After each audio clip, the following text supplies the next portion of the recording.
Hi friends, welcome my channel. நான் இன்றைக்கி பருப்பு துவையல் செய்ய போகிறேன்.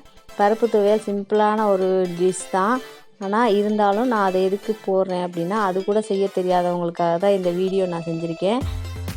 பருப்பு துவையல் எப்படி செய்கிறதுன்னு சிம்பிளாக ஈஸியான ஸ்டெப்பாக நான் உங்களுக்கு சொல்லி கொடுக்குறேன். வாங்க வீடியோக்குள்ளே போகலாம். வீடியோக்குள்ளே போகிறதுக்கு முன்னாடி என் சேனலை சப்ஸ்கிரைப் பண்ணாதவங்க மறக்காமல் என் சேனலை சப்ஸ்கிரைப் பண்ணுங்கள். பக்கத்தில் இருக்கிற பெல் ஐக்கானை கிளிக் பண்ணுங்கள். அப்போ தான் நான் போடுற வீடியோ உங்களுக்கு உடனுக்குடன் நோட்டிஃபிகேஷனாக வரும். வாங்க பருப்பு துவையல் எப்படி செய்கிறதுன்னு பார்க்கலாம். ஒரு கடாயில் தேவையான அளவு எண்ணெய் ஊற்றி, எண்ணெய் நல்லா சூடானதுக்கப்புறமா 6 பல் பூண்டு சேர்த்துக்குவேன். பூண்டு பச்சை வாசனை போனதுக்கு நல்லா வதக்கிக்கோங்க. 2 காஞ்ச மிளகாய் காரத்துக்கு ஏற்ற மாதிரி போட்டுக்கிறேன்.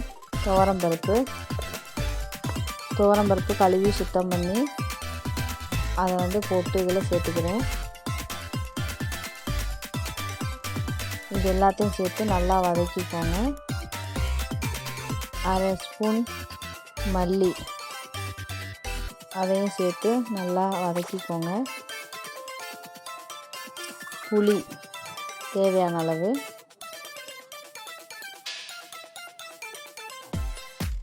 அப்புறமா இதெல்லாம் சேர்த்து வதக்கினதுக்கப்புறம் துருவின தேங்காய் 1/4 கப்பு துருவின தேங்காய் எடுத்து வச்சுருக்கேன்.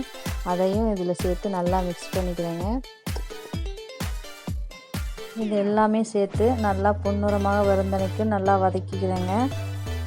இதுக்கு இப்போ தேவையான உப்பு சேர்த்துக்கணுங்க. தேவையான அளவு நான் உப்பு சேர்த்துக்கிறேன். இந்த உப்பையும் சேர்த்து நல்லா மிக்ஸ் பண்ணிக்கோங்க. மிக்ஸ் பண்ணி நல்லா பொன்னிறமாக வருந்தனைக்கும் வறுத்து தனியாக எடுத்து வச்சுருங்க. சூடு ஆறினதுக்கப்புறம் இதை மிக்சியில் போட்டு அடிச்சிக்கலாம். சூடு ஆறிடுச்சுங்க. நல்லா பொன்னிறமாக வந்துருக்கு பாருங்கள். இது அப்படியே இந்த மிக்சி கப்பில் சேர்த்து தண்ணி விடாமல் ஃபஸ்ட்டு ஒரு அடி நல்லா அடிச்சிக்கிறேங்க. அப்புறமா தேவையான அளவு தண்ணி சேர்த்து நல்லா பேஸ்ட் மாதிரி அரைச்சிக்கோங்க. உங்களுக்கு எந்த கன்சிஸ்டன்சியில் வேணுமோ அதுக்கேற்ற மாதிரி நீங்கள் தண்ணி விட்டு நல்லா அரைச்சிக்கோங்க. அவ்வளோதாங்க, பருப்பு துவையல் ரெடி ஆயிடுச்சு.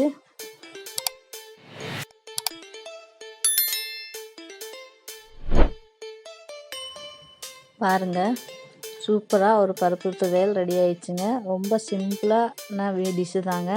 நீங்களும் ட்ரை பண்ணி பார்க்கலாம். இந்த வீடியோ உங்களுக்கு பிடிச்சிருந்தா லைக் பண்ணுங்கள், ஷேர் பண்ணுங்கள், கமெண்ட் பண்ணுங்கள், மறக்காமல் சப்ஸ்கிரைப் பண்ணுங்கள்.